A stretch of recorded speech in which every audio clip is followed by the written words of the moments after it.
Good, everyone, Kurt, Yeah. Can't hear anything. everyone, all right, let's. All this meeting to order. We can hear you, Al. Oh, I'm sorry. Would you like me to do the roll call? Please, Okay. President Vella, here, Vice President Mazuka, Here. Director Schmidt, here, Director Wheeler, Here. Director Jordan is out tonight. So we have a quorum. very good. So shall we please stand, pledge allegiance? Kurt, would you lead us in the pledge allegiance, please? I pledge allegiance to the flag of the United States of America and to the republic for which it stands, one nation, under God, indivisible, with liberty and justice. Thank you. Thank you, thank you, thank you. And thank you, everyone, for indulging me. Starting a little earlier than usual. I do have a flight tonight, so I need to get this meeting going very fast. All right, so we'll go on to, and thank you, Nicole, for joining us. And thank you, staff. All right. Public comments. No public comments. No, No, I I received received nothing. good. Okay, agenda review, additions or deletion, or any poll, except a fairly short agenda.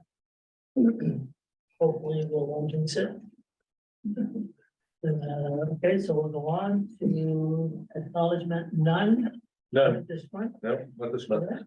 So we'll go to the consent calendar. What we have in front of us are the approval of the minutes, approval of expenditures, and reaffirmation of resolution 2023-06, which you've seen before many times. Any questions on the consent? Kat, please.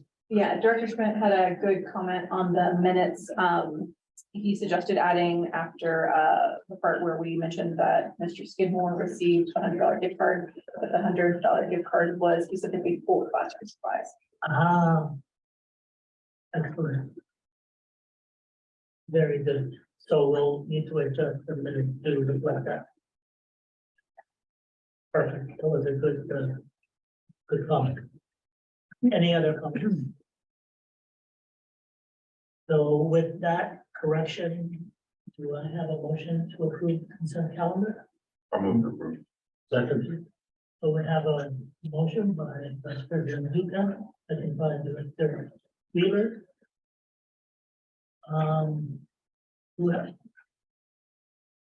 What are we doing this? Do a roll call. Roll call. We don't have to. We don't have to roll. Thank you. Thank you, Nicole.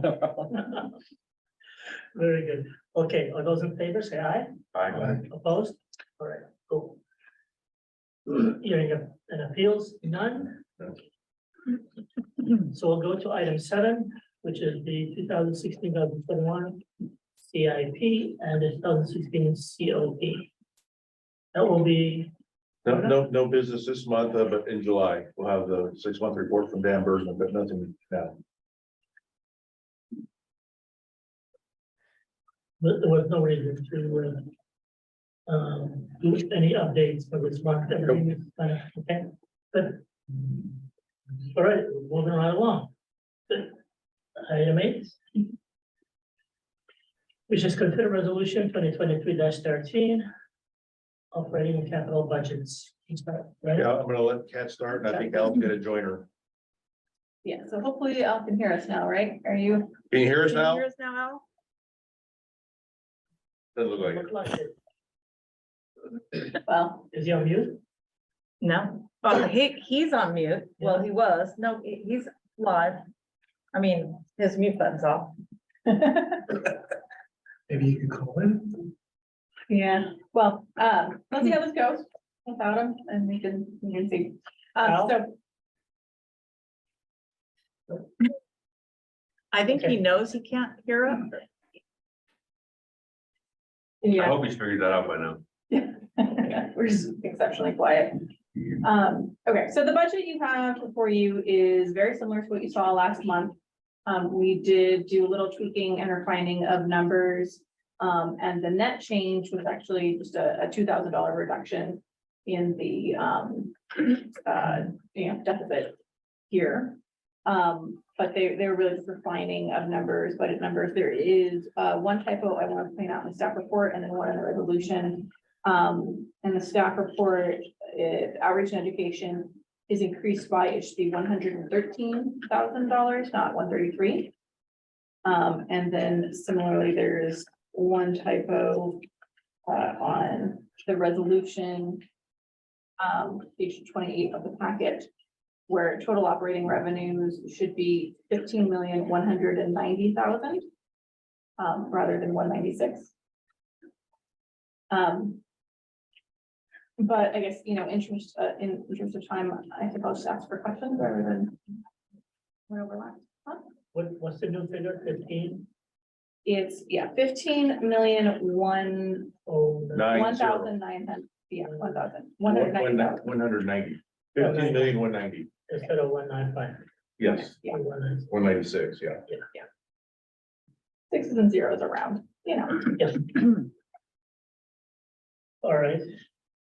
Yeah, Kirk and I have seen this too at the finance committee. Yeah, yes. So any questions of Kat? I do have one question. For the commodity charges, I guess I didn't trip to it last time, but a pretty substantial increase in budget. What's the underlying, and I know, and the percent change is 8.6%, but then I know we have rate increases and all that kind of stuff. What's the assumption about the actual consumption? the actual consumption is just a small bit, I want to say more than 0.5% higher than this year. And that's balancing the fact that rates are going up, so demand reduces. We looked at the last drought, the first year after the last drought, the larger plan was rescinded. It was only 5% bump that year, so being conservative. Okay, we're It's planning on a essentially bump of 0.5% consumption because we're out of the drought. So it's gonna be irrigation. It seems not conservative at all. I mean, it seems super conservative. I guess. Super conservative. Yeah. But no, rates are going up already. Through. Yeah, because I mean, going from 9.8 to 10.6 in revenue is a pretty big jump in revenue. And I just couldn't tease out the actual jump in consumption. So look it up. I don't know, did Alan come back? Yes. Okay. Yes. Right. Oh, right.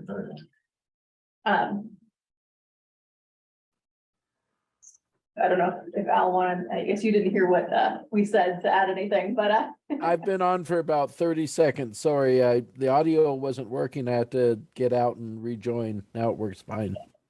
So Kat, could you repeat quickly what you just said? I mean, Al Yeah. knows this already, because, please. yeah, so Matt's question was regarding what were assumptions for the commodity charges, how much was consumption actually going up? And if I recall correctly, we assumed 0.5% increased consumption. 1%. 1%. Yeah. But modest. Right. And as you were saying, I did hear you were saying the last time it was 5% after drought ended. So we went fairly conservative.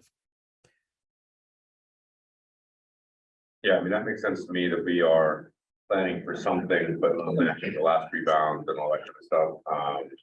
And then not keeping revenue assumptions constant either, it would be conservative in many ways. It will probably be too conservative, so, okay, no, that my concern, The best our crystal ball can tell us. right? Well, at least the past is an indicator too. Right, yeah, the history has shown it, so yeah. History is on our side. That was the only question I had. Good. All right, Director Schmidt, any other questions? No, Council, last meeting. Excellent, Yeah. very good. All right, so we have a resolution. So I do need a motion. I will move that we accept the resolution as proposed. Very good.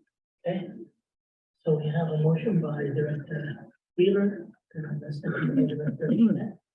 And this is the roll call. Okay, Director Wheeler, Yes. Director Schmidt, Yes. Vice President Zuga, Yes. President. Yeah. Yes. All right, very good. We need to send Lewis on more trips. That was the fastest budget approval I've seen at this district. Second time we've We've seen, we've seen it in between too. Yeah, we've seen. Yeah, that's awesome. Yes. Very good. And it made sense. I mean, I can bring it back. Well if done. you want. Very well done. We're good. All right, we're gonna move on to item 8B, which is consider resolution number 125, amending attachment A regarding rates and fees to the water service ordinance. So that will be, And that'll be you taking the lead on this. Lewis. So we know that San Francisco has proposed a 9%, almost 10% rate adjustment on July 1st. So for us, what we've done is proposed a pass through with the ordinance, and that's how we've done in the past. The board adopts an ordinance. It's attachment A to let our customers know what the rates are going to be. If you recall last year, when SFPUC told us they were going to have a 2-year rate, we actually had a Prop 218 hearing process, right? And at that time, I think we had like 3 people write in, protesting it, but nobody else. And so there was not enough to overturn the Prop 218. So the board adopted the rate schedule at that time that had a 2-year rate increase, the one last year and the one this year. So basically here, what we're asking the board to do is adopt ordinance 125, which allows us to implement that rate adjustment based on the San Francisco rate increase. It amounts to 46 cents our cost increase for every 100 cubic foot. And on the very last page of the staff report, which is page 40, it's the little sheet that shows the customers what we're going to send to our customers and what the rates are going to, how they're going to affect them. And if you look in the middle of it, where you see the water consumption charges, these 4 different tier levels that we have, and you see where the current rates are, 651 for tier 1 is going to go to 697. So basically, we're passing along that 46 cents per CCF pass through from the SFPC to our customers. And if the board passes tonight, then what we're going to do is tell our man, John Davison, to go ahead and have 8,000 of these cards printed so we can get it to our customers so they have 30 days notice that there's going to be a rate adjustment to them beginning on July 1. Are there any questions, the board members, of what we're doing here? not anything. No, we are using this card as an opportunity on the other side. It will have an advertisement for our landscape workshop coming up in June. Yeah. Get that out there. I guess I have one question, probably it's more a matter of sequence. Should we be adopting these rates before we adopt the budget? If they're baked into next year's budget? Well, the rate is actually part of the budget, right? Right. The rate increase. So, I'm just like, Yeah. it seems like we just adopted the budget that is presumed to be adopted these rates. well, I was looking at how we did it last year and we followed the same sequence last year. Okay. I'm not sure. Is that right? Did the budget we just adopted presume this? Yes. Okay. Yeah, that's kind of like, Yeah. It's a faster, so it wasn't a known quantity a long time ago, so. Right, it was Yeah. approved last year. Okay. And we did last month bring it up. yeah, no, I'm just, Yeah. it's more, again, You're it's gonna- more a matter of order. It's like, Yeah. wait a second, should we be making sure the rates are what we want? And then the budget reflects the rates, or is it, here's the budget we want, here's the rates for budget? Yeah, I'm pretty certain I followed last year's process when we did this, that we adopted the budget, and then after that, we adopted the rate increase. Okay, And at that time, there was a Prop 218 hearing too. what do you think? Would the cart before the horse or the other way around? You hear me? Al, did you hear Lewis's question? You're on mute. I think I'm sorry. Could, they were wondering if you feel that or you can ask, No, go ahead. if you feel that the rates should have gone first or the budget. thinking about it now, doing the rates first does make sense. 2 parts to the rate, paying for more for the water, that's going to happen regardless. But as far as the revenue side of it, it would make sense to approve the rates first. As far as any legal technicalities, that I don't know. But we've done the Prop 218. I think that if we had a Prop 218, I'm surprised we didn't catch this last year when we did have a Prop 218 to do the budget. That then presumed the outcome of the public hearing on Prop 218. Well, also the perception of it, right? So That's my point, I was right? thinking that, the optics. Well, A little bit. I think we did the Prop 218 before we adopted the rate attachment. Yeah. But we did it, I think. if In you- separate what- board what's meetings. Correct. If we, We did the budget, then we went through the Prop 218 followed hearing, the then we same adopted pattern. the rates. No, well, it could, it might have done it that way. I'm just looking how we have to put up here. The hearing process went before the regular business, right? So if when Tammy was here, we set up the meeting agenda similarly, we would have had the public hearing notice, right? And then we would have gone into regular business. But again, I was just remembering how I approached this. I would just kind of follow the same process we did last year. We may have done the public hearing at the same time or just, slightly before the budget. It might have been.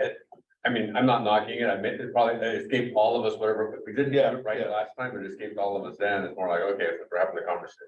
Maybe we just need to, I'm not sure I'm right. I guess I would say I'm 60-40 leaning in favor of let's do rates before we adopt budget. Okay. It just feels cleaner. Certainly, let's do public hearing before we adopt rates. before That's we right. adopt budget. For the next go around, we'll leave it. to next week. I think it's quite well taken, and I think we should, make it on that. Yeah, theoretically, we might not adopt the rate, Right. in which case we need to go Go back back to and the change the budget. budget. Exactly. Of course, yeah. Mhm. Exactly. Very good. Okay, good point. Do we have an action or? Yeah, we need an action to adopt ordinance 125. So, so we do. Done. So we need, We're done with my comment. we do need the motion, it's director who would like. I will make a motion. Approve ordinance number 103. 125. 125. Oh, amending order, yeah, okay, or ordinance 125, amending. Yeah, we're doing. Thank you. Very good. So, Second. very good, thank you. So we do have a motion from Vice President Zuka and a second by Director Schmidt. Is that okay? Vice President Zuga? Yeah. Director Schmidt, Yes. Director Wheeler? Yeah. President Bella? Yes. Okay, motion passes. All right. Hmm. All right, good. We go to item AC. It's ordinance number 126, rescinding the level 2 and authorized level water storage response water shortage contingency. All right, Who's gonna go? I'll take this one. Yeah. So this is more of the good news that we get to have this year regarding conservation. So we are, no longer in a drought. The governor issued an order rescinding the emergency and relieving some actions. If you recall, when we went into stage 2 of the water shortage contingency plan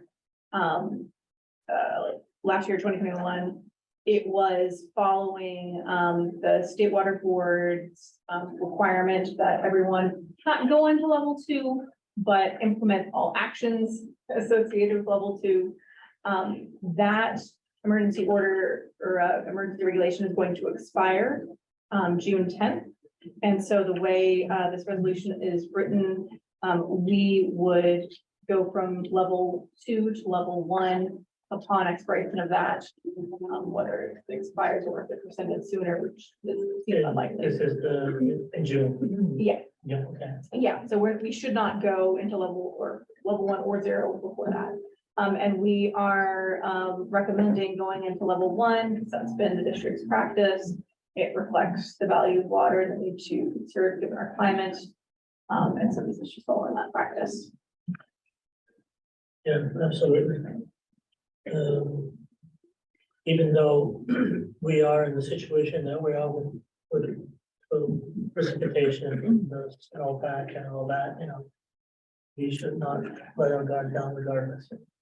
We should be a little bit like. Any questions on this?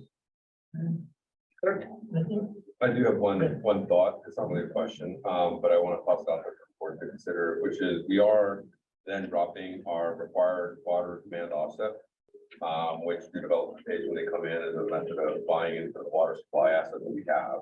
it's going from 50 to 25%. And I think that's fine. I don't think it's a loss, but I feel like we did this whole water supply demand offset, I don't know, 10 years ago. 10 years ago, it was pretty innovative for what we were doing at the time. At some point, it might be worth revisiting whether or not we really want 25% at stage one anymore, because, you know, effectively they're buying into the water supply that we own as growth happens. So maybe 50% is, maybe we want to adjust those percentages. Maybe we think that water supply is more valuable and that they should be buying into a larger percentage of that asset. I'm not having an opinion on one or the other. But it just strikes me as that one got put in place a long time ago. We haven't talked about it in a long time. And it might be at some point in the next year or two worthy of revisiting. See what we're trying to accomplish with it. I mean, we had an objective way back when, and I think we actually modeled that off of, if I recall correctly, we set that up based on a hypothetical direct toilet rebate program or a direct install program, where we would say, okay, a direct install is gonna offset X demand. It would cost us $500 a toilet. This is how many toilets you're putting in, so therefore this is how you're gonna calculate the demand. And it was kind of a little bit of hand waving, a little bit of science. Again, maybe we just want to revisit that and loosen it or tighten it up. I don't know. So just something to think about. I think I might agree with that, we're compensating, it's a charge to compensate for permanent change in demand. And the amount of the charge varies dramatically based on a temporary phenomenon of whether or not we're in a drought. That doesn't really make a lot of sense. It makes sense, a lot more sense back 10 years ago, I think. So maybe we need just a fixed charge. That, or it could be 100%, or it could be 50%, and it applies all the time forever and not tied to drought. I think back then, whatever, we had a different board, and it was a new concept, and it was the first time. So it's gonna justify it for ourselves to do that. Right. So that, but maybe at this point, there's no need for that. Then we tie it to 50%, and then it could be that if we end up in a period of excessive drought or whatever, it's binary. It's 50% everybody buying in, knowing that it's a little mushable. But hey, if we're in a stage, whatever drought, then we could ratchet up to 100% right away. I don't know, just a thought. If a new development comes in and we're in that scenario, or it got through, back to the Delta plan's been triggered and we're at 50% cutbacks, we're not letting someone in that scenario. Well, it would never, WSA would never get approved, but for a 50% buy-in, they'd have to buy in for 100% offset, so to speak. But I do think the concept is, it's not aged well. It's a good idea at the beginning, but I still like the idea. I'm not sure I like the structure anymore. So. Is there any way that could just be noted for that strategic plan review at appropriate time? I was gonna ask, do we have examples of other agencies that we could see what they're doing now, as opposed to previous efforts? Yeah, I mean, I know a few off the top of my head, Cal Water nearby, actually, for all of their Bayshore districts, 2 years ago, they implemented total water demand offset fees, where any new development, they have to pay, I want to say it's 100 or maybe more than 100. Some places are getting really aggressive because they're close to their ISG. They're right? close to their ISG. We're not in that same position, where some places are requiring even more than 100% offset. Yeah, and I mean, I think that's right, reason why we might make it 50% offset buy-in, because we're not near ISG, it should be ratcheted up closer to 100% as we got closer or something like that, or in the event that we end up in I don't know, we can think about that in the future. Even to sell it, would be much better, especially if they developers compare themselves with other agencies, and they're used to, the 100%, and we're only at 50, so. Yeah, and the difference between that policy and this, and I know plenty of agencies have, similar ones. It's always curious to me how this is only triggered during a drought. Yeah. But that demand stays regardless of if there's a drought. That's kind of what I'm saying. It's just kind of like, are you lucky in the year you're getting your entitlements? Or not? I think back then, it was like, we know we're always gonna be in stage one, we're gonna always get 25%, it's mushable, and we can ratchet it up and justify it. Again, that concept, I don't think aged well, but way back when it was no one was doing this, so, and whatever. I think now everybody is doing it, now let's think about how we want if we wanna change it. And then really, how is it different from water capacity charges? Right. So Matt, if I recall, it was a compromise because some of the board members were not in favor of doing it. So I think this was that's right, too. this was sort of a compromise that the board reached at the time. Yeah. So It always flows that way when you're treading new grounds. You know, there's apprehension. So, And we may learn something about what DWR's water allocation strategy ends up being as we go forward. So Yeah. that may put a whole different thing in the ISG concept. okay. So, So, and Rena, do you have enough to confuse you? No, it sounds like you want to take a look at it, you know, and there is some history here, but there's also, you know, some information locally that we can maybe tap into and find out. Come back to the board at a future date, you know, some and ideas. if we're done with our 2-year Prop 218 and we're Prop 218 the next rate increase, that might be the timing in which we reconsider. Yeah. Whether what that looks like, so we can re-Prop 218 something else. I don't know if it needs an entire key study or what the analysis behind it is necessary to support or justify the charge. But I guess that's part of the question. I'm sure it's gotta be based on something, and that's why we had this direct default, but I think it's based on direct default, but right, the call correctly. it was.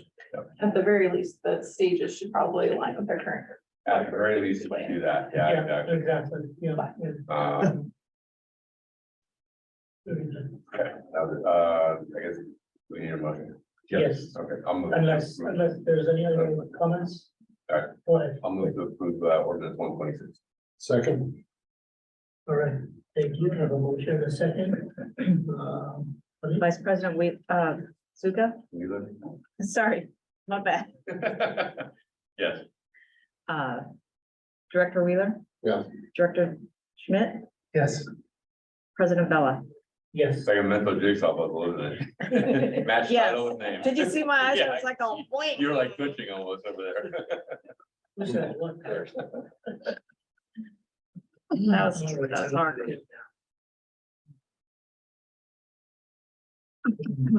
Okay, yeah. All right, the council meeting update. So Kathy, you gonna help me out on this one? I will, but I'll take it because I was in Hawaii.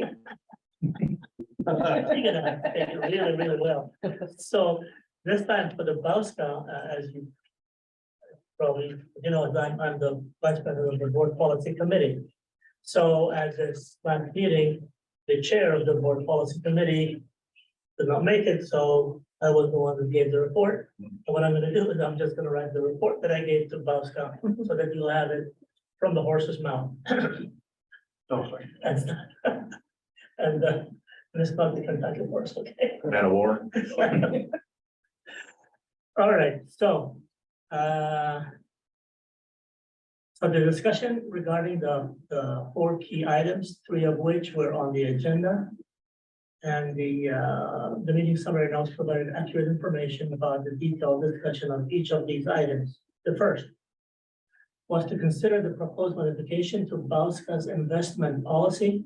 We talked about this last time, remember that BOSCA had the majority of their investment in the Silicon Valley Bank, and all that money is safe.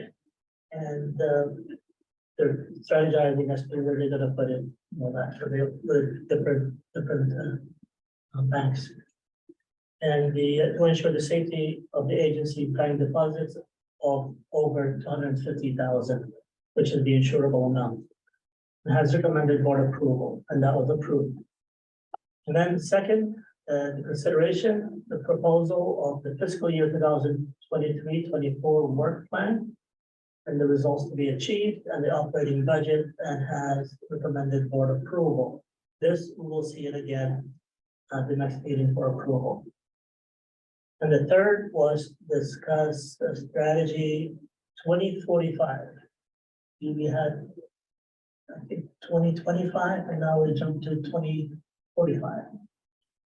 At the time this item was presented, the board policy committee, the final negotiation with the proposed consultant as presented to us tonight at the meeting were not yet complete. Board policy committee resulting recommendation reflected the lack of completion of the negotiation at the time. And this item was on the agenda and which accurately reflected the final recommendation. So between the board policy committee meeting and the Bosco Big meeting, there was more development. And we saw the final result, and this was also approved. And the fourth and last thing was that the board policy committee discussed board member compensation and possible change to the board members' stipend. You know, the board, they receive the same stipend as we do. There was a lot of rumblings from different members that it's ridiculous, you know, especially for those who has to come from far and driving and all that. And this was because a lot of people got used to following the meeting on Zoom, staying at home. Now they realize. But I don't know, I think we're talking, you know, minute, whether it's $100, it's not gonna make a difference in anybody's life anyway. But, you know, there's an element that's saying that it's too low and needs to be changed. No decision was made on that. And if they're concerned about the mileage and travel, can't their district then compensate them for their mileage and travel? Like, you know what I mean? You're getting not double dipping. Yeah, because Like, the mileage and that. so the district will compensate them and Bosco will compensate? No, just mileage. Oh. They're concerned about driving their car 100 miles. I don't know if anybody does that, you know, because we've always went to the meeting, no matter where it was, you know. And then when it was Zoom, everybody stayed home and it was cool. And so anyway, I was asked for opinion. I said, okay, it's not even worth us wasting our time talking about it for a couple of $100. So, but anyways, that has not been resolved. And I knew it that if we start talking about something like this, it's gonna take the longest. Like, oh, seriously? This. But anyways, so that was the Oscar meeting. Then we had obviously the report from SFUC, which Rena will give. And surprisingly, there were very few, almost no public comment, which is, I mean, we were, prior to the meeting, we had a board policy committee, no, excuse me. Prior to the meeting, we just had a meeting between the CEO and the assistant CEO and the chair and the vice chair. And we were planning for, or preparing ourselves for a lot of public comments, you know. You never know, but it's good to be prepared, you know, so kind of going to take it. Yeah. Now it's your time. So I didn't actually go to this month's meeting because I was on vacation in Hawaii, but I still have actually been involved in a lot of the Bosco stuff because there were two big things going on. First was a hearing. The State Water Resources Control Board had a hearing for just the scoping for the possible amendment to the Bay Delta plan for the Tuolumne River voluntary agreement. So Bosco reached out to us and asked as many of us who could to speak at that hearing. And so I did, and it was a long meeting. There were 21 people who spoke for the voluntary agreement and 25 against, including 16 Bosco agencies. So a good turnout, pretty good even turnout considering.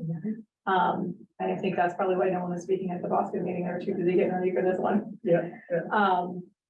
And so, you know. So wait, there were Bosco agents speaking out against the voluntary agreement? No, Oh, no, okay. no, 20, Sorry. yeah, no, the typical Got it.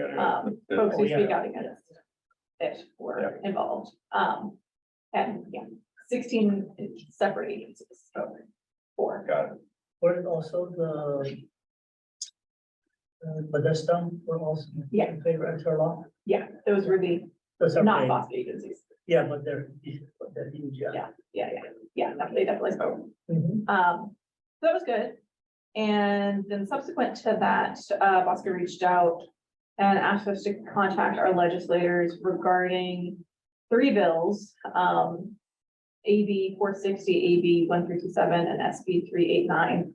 All 3, and this was, you know, the topic of conversation at Aqua as well. All three are set to basically increase the state board's authority regarding curtailments and easing of water rights. And so, you know, Bosca and SMPC have been fighting hard against this. All of Aqua is pushing against these bills. And from what I understand it, you know, it's coming to a vote soon, and the legislators, even ours, are a little on the fence. So I did reach out. I left messages in both Diane Fan and Josh Becker's offices and submitted through their, you know, website, their written comments as well. So hopefully it's a positive effect. But those are primary things, and of course, you know, I saw the Boston folks at Aqua, which is always good to touch base. Yes. And Nicole.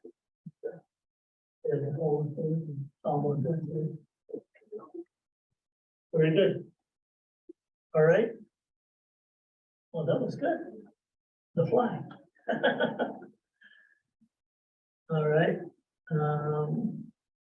We'll go on to, Yeah, just an update on the regional water system conditions. So I mean, if you take a look at the information that's provided and looking at the drought map for California this year, there's a few pockets of maybe some moderate drought or maybe abnormally dry in California at this time compared to last year and previous years. The reservoirs statewide are looking really healthy right now in terms of water. There's only one, it's Trinity up in the northwest corner. For whatever reason, the watershed there is just not, you know, providing water into the Trinity system. But the other ones that a lot of us look at most of the time, they're all doing very well. On the regional side, storage, you know, that table I have in there, what you notice this year compared to last year is Hetch Hetchy. The amount of water in Hetch Hetchy now is actually less than it was last year, because this year they're anticipating a lot of runoff and they want to have that storage space in there. So you'll notice when you take a look at that table, that those levels are lower. That's the reason why all the reservoirs and storage facilities over here in the Bay Area, they're all pretty full. So when you take a look at the overall storage of the regional water system, it's actually higher this year than it was last year at the same time. The rainfall, you've seen those bar charts, you know, showing the rainfall and even the snowfall. And so it looks like once we got past April, you know, or into April, there just hasn't been much rain in the upper country or here in the Bay Area. But we had healthy rain prior to that, and we all know about that. In terms of the regional water system deliveries, one of the latter charts towards the back of the information I provide, what I catch and I think is interesting is the volume of water being consumed by the regional water system is still less than it was in 2015 for this period of time. You know, people are still conserving water, haven't maybe started turning on their water outside on their lawns and those types of things, not yet, but we'll see how that happens. And then the chart that I provide that's similar to that for our community here, it also is showing that our water use, our customers here is less than it was in 2015 for the same period of time. So, you know, we saw some uptick in water, but still not quite so much yet. If I could point out on that, What we page also changed our methodology for calculating the RTPCD because we updated our population based on the new census data. what page are you on? That would be 75. 75, yeah. Okay. So I do need to get you those numbers so you can maybe update the past to be consistent, but we did look at the 2020 census results, and the total population for Belmont alone was already exceeding the projected population we had been using based on the urban water management plan. So our water use hasn't dropped that significantly. It's mostly the population denominator has increased. So it's a factor of both. So that's what I just briefly what I wanted to share, but I mean, if the board members have any questions, information, feel free to ask. This is the same information that's shared as the water management. Pretty much. I mean, a lot of the information there I get from San Francisco, but I mean, there's some information there that they don't provide, like the stuff that's related to us, or there's that table there with all the rain information for all the cities throughout California. That's just something I pulled off the internet, not from Steve Ritchie's report, but a lot of the information in there from Steve Ritchie's report. Yeah, it was the report of the water management. It's typically him, but sometimes Allison Custom, whatever it is, yeah. Yeah, Yeah, Dustin, she's coming more frequently now than him. yeah, that's what I've noticed too, yeah. All right, cool. Any questions? Comments on that? No, all right. Very good, we'll move on to item 8F, which is to consider and designate district voting representative for officers election and regional elections.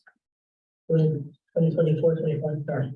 I'll take this one. So we were messaged by the Aqua folks that, hey, look, there's an election coming up and it's gonna take place in summertime. And so they want to know from all the different water agencies, who is going to be that person casting the vote, because what they want to do is they want to send that person an electronic voting package for the president, vice president. And then when they actually have the vote for the region, like us, Region 5, that person would get a voting pamphlet and so on and vote that way.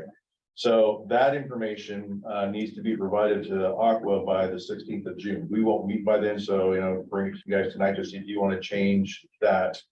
And if you recall, from when we've had our strategic plan talks and we have the director assignments, the directors that are the Aqua ones are Brian and Kirk. And if you recall last November, before we went to the conference down south, Kirk was made the person to vote at the Aqua conference. Personally. Yeah, personally, he was there in person. This year, they're telling us they're not doing in-person voting. It's all gonna be done, voting either electronically or a mail ballot sent to that person. So that's the reason for this year is, first of all, if you don't want to assign somebody to it, then it defaults to the general manager, okay? And so let's talk about that if the board wants to assign somebody to it or leave it to the general manager. And then, right now, people who want to be candidates for the vice president, president, and or the Region 5 in our area, they're submitting their candidate statements and their applications, and they're getting their board resolutions and so on into Aqua, and they have that until, I want to say it's the 15th of June, that's when that closes. And then on the 16th, all that information will start coming out and to all of us, and then we will have an opportunity, more than likely at the July meeting, to have all information to see, we can share with you, make sure you guys all have it, to see if there is a person that sticks out and there's a consensus or unanimous vote on, we want this person for president, this person for vice president, and so on. Okay, so tonight, it's just all about, does the board want to assign one of the board members to be the voting member for the election, upcoming election? Good.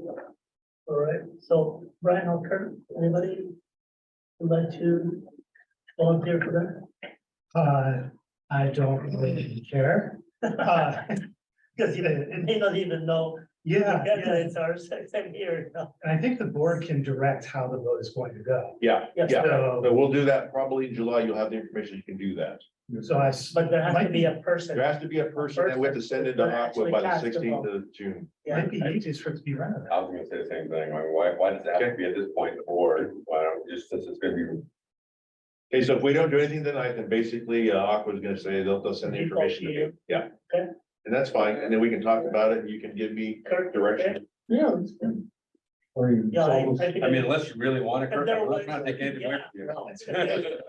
I'm gonna have to read all those resumes anyway. This isn't a vote on no They've already comment. said. Well, no, I mean, you're gonna have to read the resumes anyway, so that we can give directions to who's gonna vote, so. Right. Yeah, but the person casting the vote has to be designated tonight, basically. Well, we have to do it by the 16th of June, and we're not Yeah, gonna but we're be. gonna be meeting. That's for right, that. so tonight's our only opportunity. Yeah, yeah. So nobody's in agreement? Eric, you good? Yeah. All right, Okay, cool. So you're it? that's it. All right, thank you. Okay, we'll move on to the management reports. Interim GM. Yeah, I don't have anything on the interim GM, but on the operations report, just make mention on page 86. You'll see that we had our first water leak on Comstock Circle, the first one we had in a couple months. That doesn't necessarily mean anything, but I mean, it'd been pretty quiet the last couple months and we were enjoying that. Yeah, Judy's knocking on wood. But that's all I wanted to point out, but if the board members see anything there, The one that on Comstock was a main. water main is 6-inch water He main. had one on, there was one on Homa. That was a service though. It was a service, yeah, Okay. yeah. I saw them. Yeah. So, Yeah. All right. Good, we're gotten used to not having waterways, right? Not going with. Well, yeah, it's, if they come when they come, you know. There seemed to be a lot during the wet season. I just remember, just the one that sticks to my mind is over Christmas holiday several years ago. Our guys were just busy. I mean, on Christmas Day and Christmas Eve, just repairing waterways. You just felt so bad for them because thought they're doing their job, but you know, they're missing that time with their families. But I mean, that's what they're here for, and they're professionals, you know, they do what needs to get done. But anyways. Spend a lot of Christmases with you. Many times. Anyway, any questions on the end report? Good, Assistant GM. All right, we're flying through the agenda. So, one thing that's been going on is we released an RFP for audit services. And so those were due last Friday and we received 4 proposals. So we are reviewing those and we'll bring them to the finance committee. Good. I went to Aqua, as I mentioned, and very interesting discussions, so much on water rights. A concept of what they call junior ADUs basically broke the whole committee meeting I was in. So things that might come down the line, there's proposed legislation to allow. So a junior ADU is basically a granny flat that's attached to your building, not separate. And there's proposed legislation to let people condoize that essentially and sell a portion of their house, which that was exactly most people's reaction. So that's something Aqua is involved in, at least pointing out all of the logistical nightmares from the water agency side. But there's also the wastewater side, the power side, everything. How do you actually implement that? So that's something that's happening, and who knows what will. You said part of your house. If you want to. This start selling part of our cars too. Yeah. If your house is too big, I guess you just, Compartmentalize it. yeah. You have the compartment. I'm sure. You I'm have sure. the closet. I'm sure. Seriously, huh? Yeah, Wow. yeah, it Wow. really, it just broke everyone. Wow. It completely derailed, so. We'll see what happens with it. It's certainly gonna get a lot of opposition from agencies and cities of all types, I'm sure, just because of the logistical challenges. So, and then it's not listed here, but I did want to mention that we have updated the strategic plan draft. And so I know last time we discussed whether or not we wanted to have a special meeting again or bring it to the full board.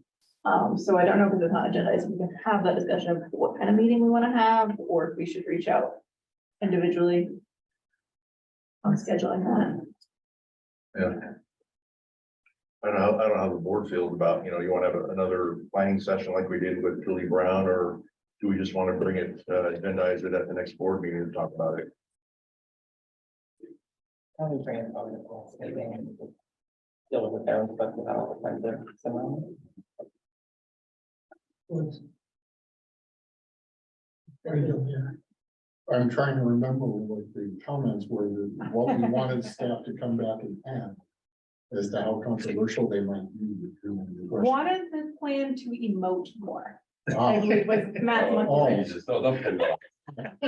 Sounds really corny when you say it. Those words. I think it was pre-COVID, Fre- post-COVID. That's what it was. yeah. Freshen it up, modern it up, bring it. So, we've taken a good stab at that. Cool. I mean, I guess my preference would be, to me, the strategic plan ought to be outside of our regular business of the budget. Because we got a whole agenda to go through, and we're gonna spend an hour on that, I just dragged out this meeting. We want to get together and have a separate meeting. Yeah, go the through it question in is, we're advance. gonna have to find time for that too. What kind of time frame would you propose this added meeting would be? We haven't reached out to Julie Brown for her dates, but what we can do is get some dates either in June. Okay, hold on a second, before we go. Is there a need for Julie Brown to be, or just we need more time ourselves to Because if you took a stab at it based on the comments that you received, it should be fairly close, right? I hope so, but I do think Julie is very skilled at, guiding the conversation and keeping us to the time frame. Okay, so we need to coordinate her. Okay, because I understand last time it was quite a challenge, huh? To bring her down. Not necessarily. We had what was it? Something got in the way. She had a medical. She had a medical issue that issue.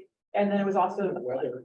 The weather, that's what it Yeah, was. and the It was wet- yeah, the weather. It was the weather. Yeah, that canceled the one meeting. Yeah, I think it was the flood canceled one, and then she Yeah. had a. She had a medical, issue, yeah. So we had to wait a little while to reschedule, and then we canceled through the weather, so Okay, that's been. so are we thinking maybe? So why don't we do this? Why don't we, for the next agenda, we'll reach out to Julie, we'll come back with you, say, here's some dates that she's available, similar to what we've done in the past, right? So then it's on the agenda, and then we can talk about what the board wants to do. And then we'll set something, and hopefully we can set something for July, right? Because you don't want to meet in August, but they're going, or wait till September type thing. No, August will not be good. Yeah. July. We'll reach out to towards the Julie end- and see if we can get something, maybe some dates in Towards July. the end of June too. Yeah. If she's available. So we'll have that at the next board meeting. And we'll send the draft plan, so I have sent it to her for review and comments. So once we get, the final draft, we'll send it out, so you can have, more time than just whatever, a few days before. the Yeah, meeting yeah. to review it. All right, good. And then. Let's do that. And then the only other thing I wanted to go over is an update on the Hastings Drive Service Connection project. So we finished the last service replacement on Tuesday. So that part is all done, and now it's just onto concrete work and slurry seal. So thank goodness for Victor Fung being out there and being on top of it the whole time. It apparently has been quite a slog getting through all those service lines. You'll see in here that there is a change order that we approved. It is an amount of 3.2% of the original contract, so well within the contingency. And I think I mentioned at a previous, board meeting that the contractor faced a lot of challenges. One of the big challenges being that at some of the locations, other utilities had come through and been installed on top of ours. And so the tool that they used to just pull the new line and works, they couldn't use it. So they had to go in by hand in those areas and open everything up. So just the challenge of all the geology out there has added some time. So, Victor was working very closely with the contractor and felt confident that the change order was entirely appropriate. And we don't anticipate there being another change order. If so, it would be relatively minor. It was Victor's feeling, so we should be at the end.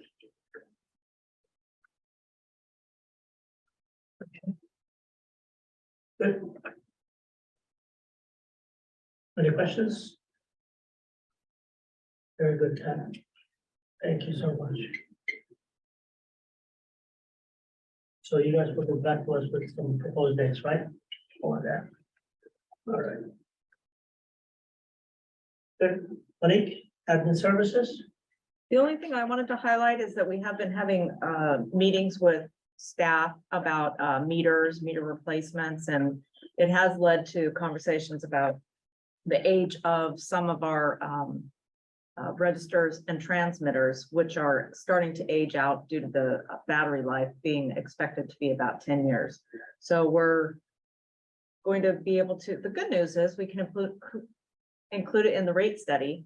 So it, can be included in the replacement value, and then that'll lead into, not in this rate study, but in time, we'll know to add the meters as well when they age out at about 20 years, depending on what meter it is. Because we do have multiple types. Well, some of the, Yeah. you may remember, Lewis, Mass especially, some of the AMI meters we put in a number of years ago, almost, yeah.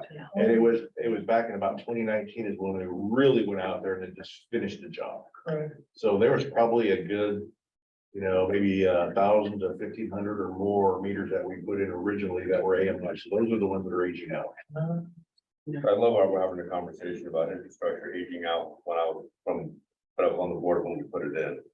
That's great. Thanks for that, Ron. That's what I'm here for. Yeah, man. thanks. Well, But I mean, yeah, sorry, go ahead, what's that? no, that's That's okay. funny. Well, I wanna hear what I have to say. Yeah, Fire away. No, I'm just, we're running queries to figure out which ones Yeah. are the oldest, then we'll develop a route structure and it'll be methodical and no, it's fine. we'll I have mean, an idea of what we're doing. Yeah, I didn't know, just being snarky. I mean, this was actually by design. We didn't want. One of the conversations I remember having is that let's not do the entire, all the meters at the same time, because we're gonna replace them all at the same time. Right, yeah. So it just becomes a big slug of money. Right. And so a little bit of method to the madness, having them sort of expire. And in a way, flow away from the group.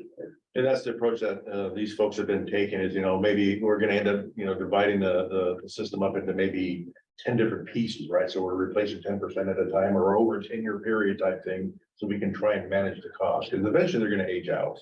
And instead of having them all age out at the same time, we're gonna try and be ahead of it instead of it controlling us. But our push to get them finished, we went ahead and put a lot of. them in. Yes. You know, but that had some other advantages in terms of administrative functions and billing process and all the rest of it. Gathering So and it's- meter reading, and we're not doing any of that by hand anymore. per It's se. good that it went in before the drought too, so. Get, Yes. updated. All of my neighbors who had new meters said, why am I getting so much more water bill? You know, well, you had a 10-year-old meter and they don't keep good numbers and you have a new one that's been calibrated. And you've been getting free water for a long And they time. said to you, Yeah. I like my old Oh. meter. And nobody wants our meter changed out if they understand how many. My old meter. Right. So that's all I had. All right. Any questions or admin? Right, we'll move along to district engineer. Yeah, it's been pretty quiet on the construction side for the past 6 months, but things are about to change. On Monday, not this coming Monday, but the following Monday, we're going to start work at the Harbor Boulevard Water Main project right down the street. So that's a pretty major disruptive project. It's going to run from the interchange, the 101 interchange all the way to Old County Road. All the coordination and the notices have gone out, so we're ready to dig now, so which is great. So that's starting June 5th. It's gonna be a slow process. So for the first couple of weeks, you're gonna see potholing and those kind of things, but then afterwards, full construction is going to start. The good thing is the road is pretty wide there. Yes. So 2 lanes in each direction, so we're going to be able to take 1 lane and walk through there, but it is really congested through there, so. That'll be a good dry run for us as we move on to the Old County Road project, because it's going to get even more disruptive on the Old County Road project. So a couple of updates on that. Originally, the bid opening was going to be in May, early May, and with anticipation coming to this meeting for a award. We decided to, with the questions that we were getting, we decided to take a little bit more time to coordinate with the city of San Carlos and delayed the bid opening by a month. So essentially, we're going to come to the board meeting, to the June board meeting with a recommendation to hopefully award, crossing our fingers, if the bids are competitive and the dollars look good. One of the other, as I noted in the report, one of the big things that we had to work through was availability of the pipe that we are specifying on the project, and that got worked out. So that was good news. We had 9 eligible bidders, as I listed there. I didn't want to put it in a written report, but those numbers are dwindling. So what we, on a big project like this, a $4 or $5 million project, we start reaching out, right, to contractors. Hey, could you please, make sure you bid our project? And, we want to make sure we get as many bids as possible. And so, and we just ask if they're bidding or not, essentially. And so, unfortunately, some of the bidders have dropped out due to various reasons of being busy or overcommitted or having been awarded projects. So we're down to about 4 bidders now that are committed to bidding our job, which is still a good number. at the end of the day, we care about a good contractor that gives us a good price, right? So even if it's two contractors or, I feel confident coming to you if the numbers are good, but I just wanted to give the board an update on where we are with that. So hopefully that doesn't impact, next month as far as awarding the project, but it may, so. And the last thing I wanted to point out was we're still working on the pipe renewal analysis. This is something that I briefly talked about at the last board meeting. Two of the board members were not here, but essentially we've reached out to a lot of the agencies in the area to get comparative numbers, City of Burlingame, Town of Hillsborough, the other water districts on the peninsula, to just see how our renewal rate of infrastructure compares to them. And so right now they're hovering between 125 to 150 years renewal rates, roughly, Burlingame, Hillsborough, Purissima. And so we're reaching out to Redwood City and a couple of more. And then we're hovering about 180 right now, 180 years. Even with this slug of money that we spent on with the borrowing that we did. So a full analysis will come back. The analysis that I'm working on is not just the renewal rate, but also looking at the age of the infrastructure, right? That's really a key thing, because the older the pipe is, the more accelerated we'll have to renew that. So we're assuming everything's aging at the same rate, kind of talking about the meters. But there was a period of time at the district for 30, 40 years that we didn't do a lot of renewals. So now we have to accelerate just to be able to catch up. So it'll make a little bit more sense as we pull the numbers, and luckily we have a really robust GIS system that has a lot of data that we can pull from and do that analysis. So, and we'll be looking at the different materials and yes, construction techniques or whatever data we may have. We're concentrating on the date of install, which correlates into the type of backfill and construction that was put in, and also the material. So some of the pipe materials do not age as well as other pipe materials. So like wine, some of it doesn't age. So cast iron is notorious for aging out at 75 to 80 years versus AC pipe can go a little bit longer. So, but yes, we are looking at that too. Some of the AC pipe doesn't like differential settlement. Yeah, AC pipe is great until the next earthquake. Right. So if you can tell me when the earthquake's gonna happen, I could tell you when we should replace our AC pipe. We've dye tested some of the recent AC pipe, and the numbers aren't great. I mean, it looks like it's not aging like you would expect it to. Right. And East Bay Mud just had a paper published in with either ASC or AWWA. That's exactly right. They're going to fail catastrophically in a 10-year period. So they're great, and then it's not just a movement, but they're softening up. It's like getting clayey. Some of ours are like 70%, yeah. It's not thickness. I can't remember. I don't have. It's mushiness. Yeah. That's probably the best technical term I could put. Yeah. They're just The cement gives up.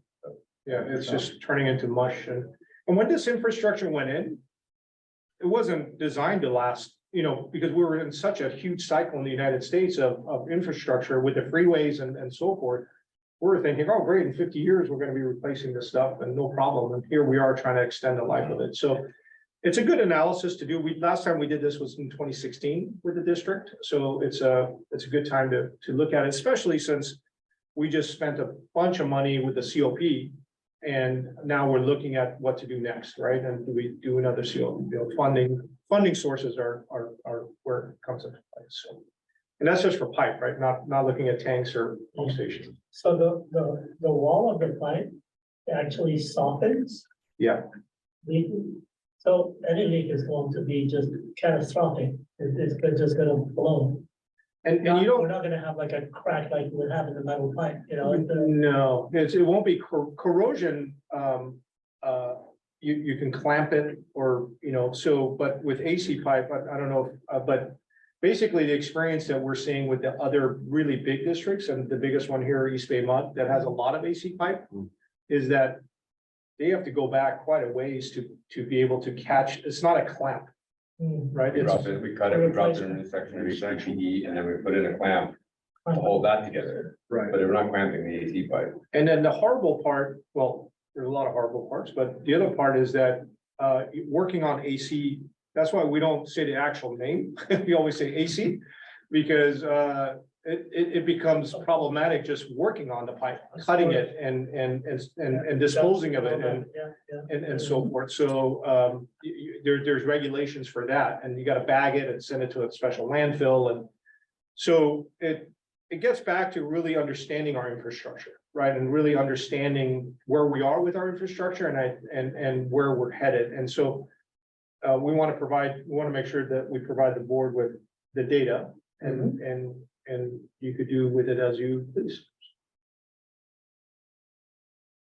Hope you can make your flight still. So I think I'm the last one. They still got out. Oh, okay. But quick question on the harbor. Yes, sir. Are we going on the eastbound or the westbound? Both. side? Oh, both. Not at the same time. But yeah, we do cross it twice. So we start on one side, we go to the other side, and then we go back. And part of the reason is because of the number of services. We tried to stay on the side with the most services, so there's not services crossing. But the other reason is that the infrastructure was already, the real estate was already taken by other infrastructure. So we have to meander our way around existing infrastructure. So I think we start on the north side and then we'll go to the south side and we end up back on the north side. And the bid atmosphere right now, the bid. That one, we have a bid. So that one is already priced out. We got really good bids and What's the bid environment right now? you ask me that every time. And if I had that crystal ball, I would invest No, in. but no. No, so just the fact that the number of, so Old County Road is a project we have out to bid, right? And it's really, it's a pretty complicated project. And it's not necessarily the pipe material we're using, just the fact that it's a narrow road, really well traveled, short time, so that you can only work 9 to 3 or at night. And just a lot of infrastructure in the ground. And so it becomes challenging, and contractors, if they have a choice, right, if they're looking to bid 3 jobs, our job doesn't bubble up to the top because it's a complicated job. And so challenging, I shouldn't say complicated, challenging job. So the bid environment is actually not that bad. It's just that our project is challenging. So I would say if we were bidding out Oak, DeKalb, Lincoln, Newell, we would probably get pretty aggressive bids. Because a lot of contractors want to lock in work with the potential recession code. Okay. Good. Any questions? No, do that. All right, cool. We'll move on to the financial report. Okay, I'll be quick.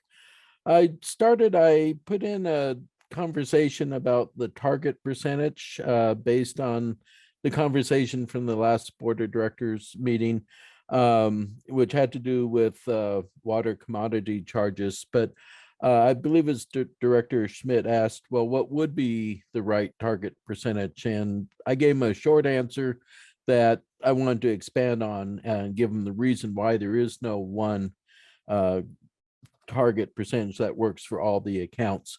It works great for some accounts, perfectly even as far as that goes, but I've given some reasons, some accounts where you can't just look at the calendar months and that should be where you are in your expenses or your revenue as far as that goes. That said, it does serve a purpose. It gives you a general idea for most, or at least many of the accounts. And the biggest one, revenue wise and expense wise also, is your water. And having added that new chart, which is included this month again, that really takes care of that issue. And again, that's your largest revenue source and your largest expenditure source, since the water purchases follows the water sales. When I'm saying revenue and expense, that's why. So anyway, like I said, I did add that, and then the rest of the report is pretty much the standard reports. Unfortunately, April's revenue was below where we would want it as far as that goes. Potentially, we could still hit budget. Not last year, but there's been recent years where May and June were $2 million of revenue in those 2 months. I don't know if we're going to hit that. I would not put money on it, but things do change. And other than that, most everything on the monthly budget report looks pretty good. Water sales is under as far as that goes, but all the other revenue accounts are pretty much looking good. The expenditures overall are below budget as far as that goes. One or two that are over, I gave the reasons why. If any additional questions, of course, I'd be happy to answer. Not really anything happening on the capital budget too much. The one thing I would say, probably will start the next year with more than the 4.5 million in COPS funds that's budgeted. I thought that was a fairly conservative number, but again, because it's a funding source, I wanted to be conservative on it. After the May requisition, there's a little over 5 million left of COPS money for projects. And then the investment report, one change to that is the, and I never pronounce this correctly, the new bank for the credit cards is shown there. It doesn't pay interest, so it really doesn't impact the revenue or anything, but since it is, cash, it's added to the investment reserves report. And then the statement of net position, nothing really earth shattering about that. As far as any changes, pretty much how it's been running. So any questions?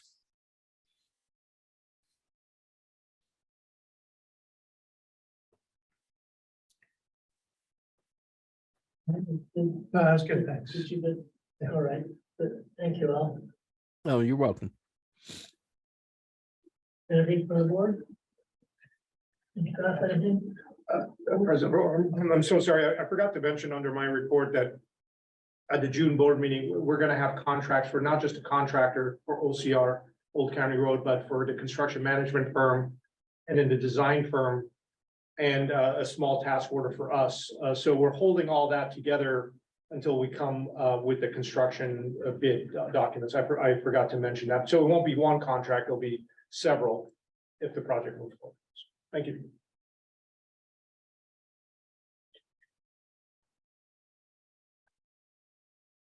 Very good.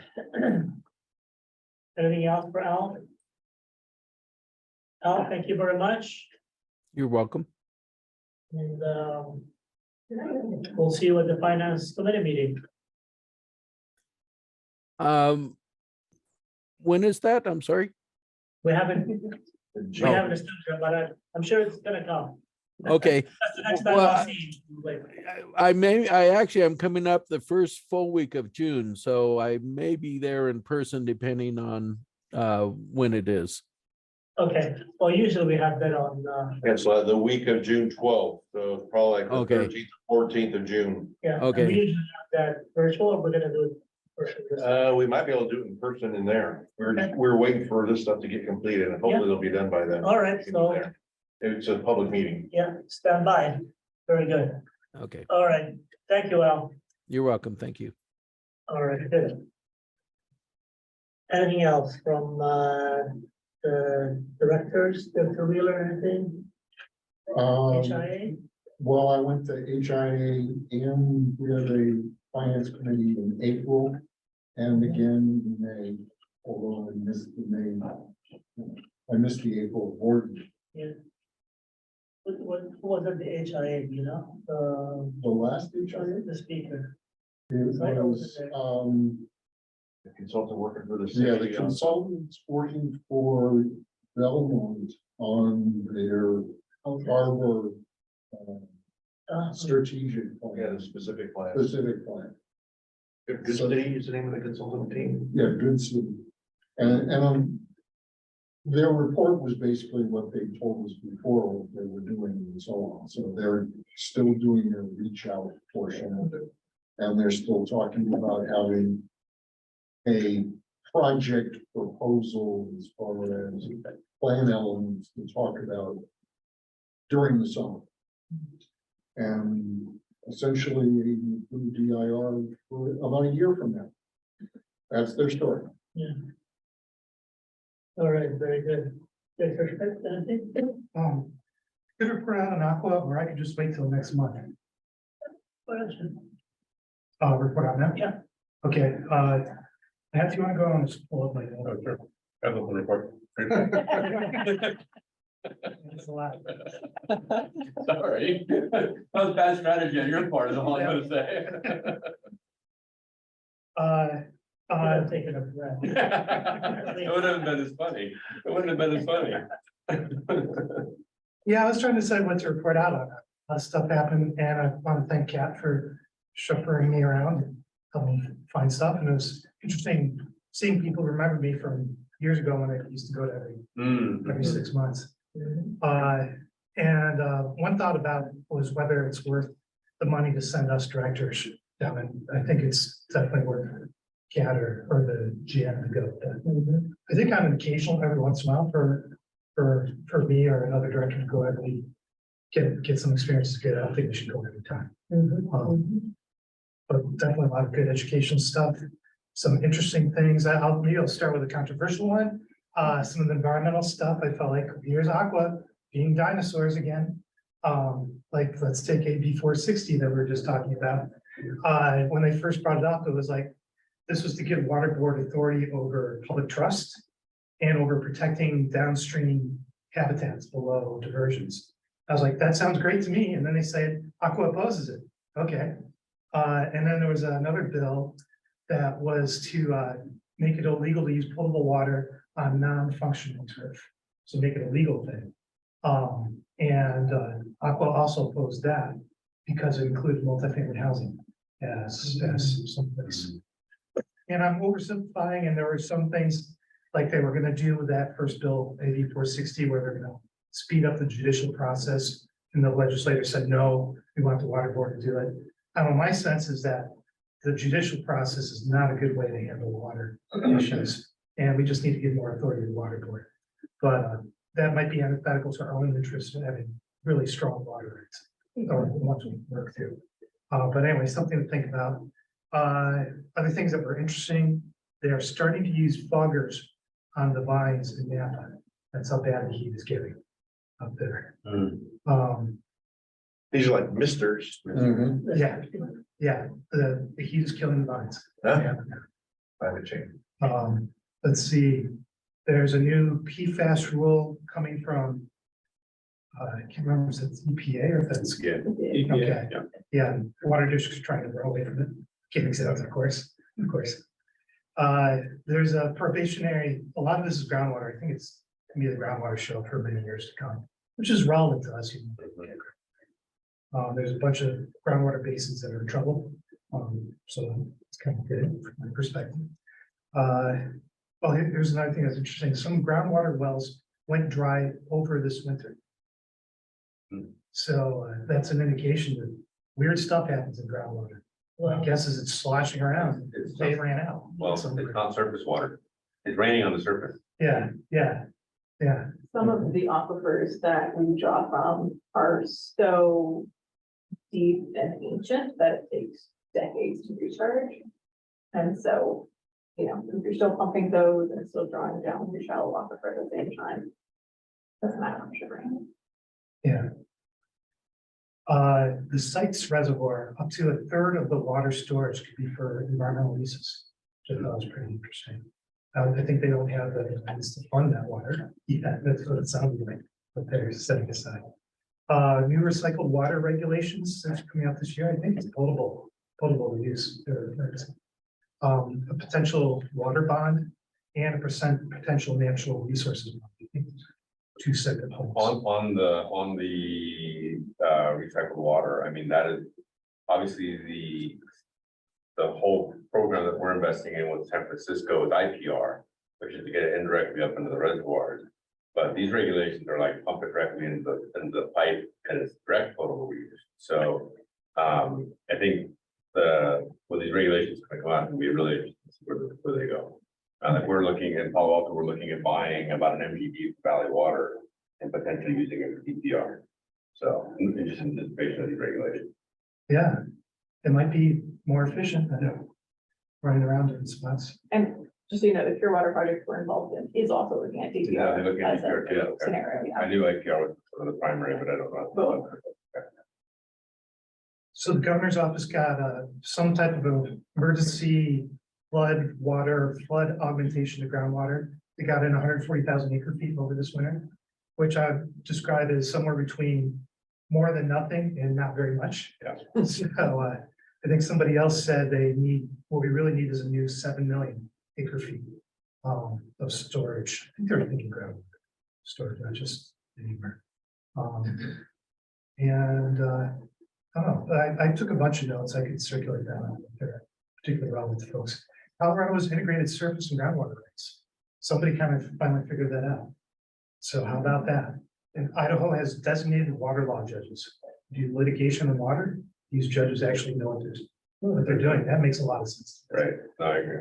Oh, the final thing, Orange County has purified water, 130 million gallons a day, $230 million, $800 an acre foot.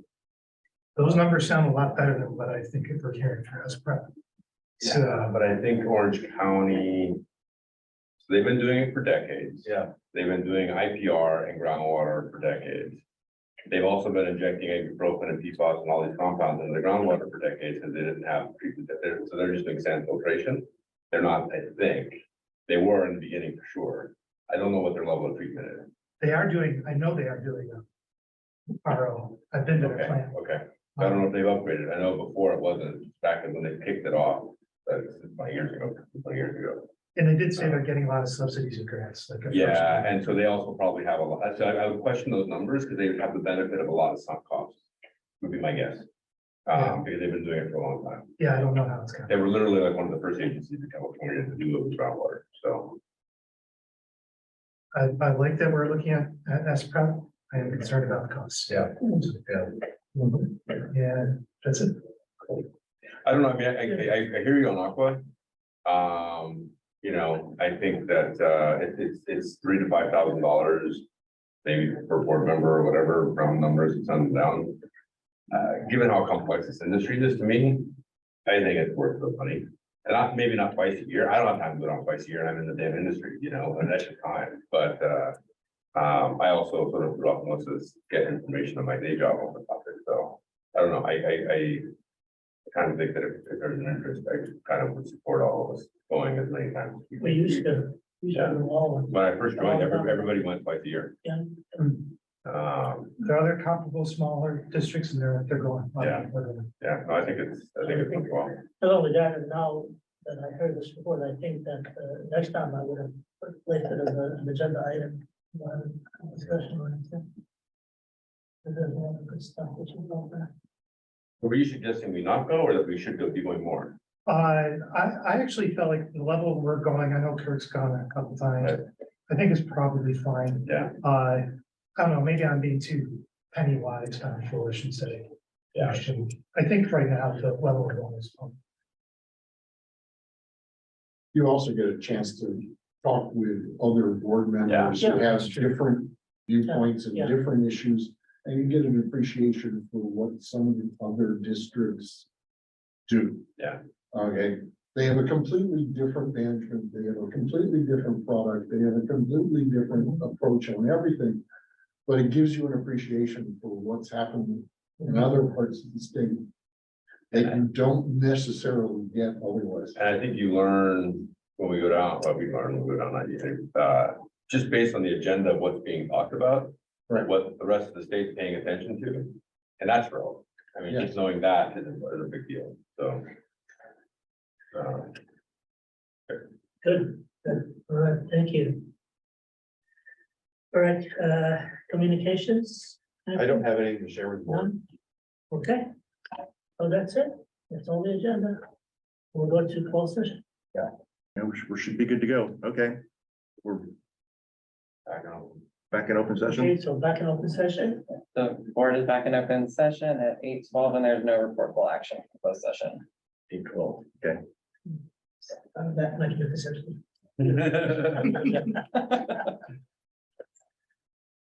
Right, so. All right, good. Thank you all. You gonna adjourn? Thank you all. Gotta be Yes, yeah. 8:12. Well, it is.